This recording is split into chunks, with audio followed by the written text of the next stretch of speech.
दिया हुआ है कि यदि कोण ए और कोण बी न्यून कोण हो जहां कोस ए बराबर कोस बी, तो दिखाइए कि कोण ए और कोण बी दोनों बराबर है। देखिए सबसे पहले तो कोण ए कोण बी दोनों कहा है न्यून कोण है, तो एक त्रिभुज बना लेते हैं।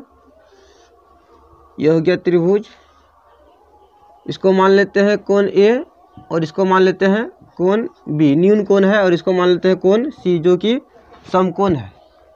अब प्रश्न में ये कह रहा है कि कोण ए और कोण बी न्यून कोण है जहां कोस ए बराबर कोस बी है। अब देखिए प्रश्न के अनुसार ही ले लेते हैं कि अकॉर्डिंग टू क्वेश्चन में ही दिया हुआ है कि कोस ए और कोस बी क्या है, आपस में बराबर है। तो हम लिख सकते हैं कॉस ए बराबर कॉस बी।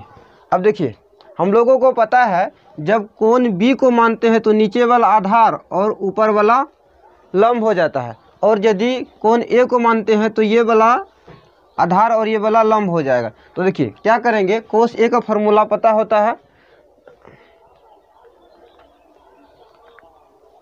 हमें कोस ए का फॉर्मूला पता है कि कोस ए का फॉर्मूला होता है आधार बटे विकर्ण। अब देखिए आधार बटे विकर्ण यानी जब कोस ए के लिए लेते हैं तो इसका आधार ये कहलाएगा, यानी ए सी बटे कर्ण देखिए क्या है ए बी, ए सी बटे ए बी बराबर कोस बी के लिए देखिए जब ये कोण लेते हैं तो इसके लिए आधार ये और लंब ये हो जाता है।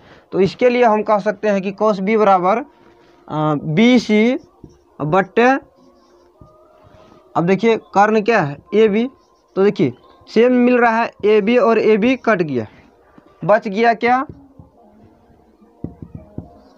ए सी बराबर बी सी, ए सी बराबर बी सी। प्रश्न में दिया हुआ है कि न्यून कोण त्रिभुज है। अब हम लोगों को ये बात भी पता है कि थ्योरी में देखे थे हम लोग कि यदि कोई न्यून कोण त्रिभुज का दो भुजा आपस में बराबर होता है, मान लीजिए दोनों ये न्यून कोण है, इसका दो भुजा आपस में बराबर होता है, तो उस त्रिभुज का दोनों कोण आपस में बराबर होते हैं। मान लीजिए ये भुजा और ये भुजा आपस में बराबर है और ये न्यून कोण है, दोनों ए और बी न्यून कोण है, तो दोनों कोण आपस में क्या बराबर होंगे। तो यहाँ लिख देंगे कि चूँकि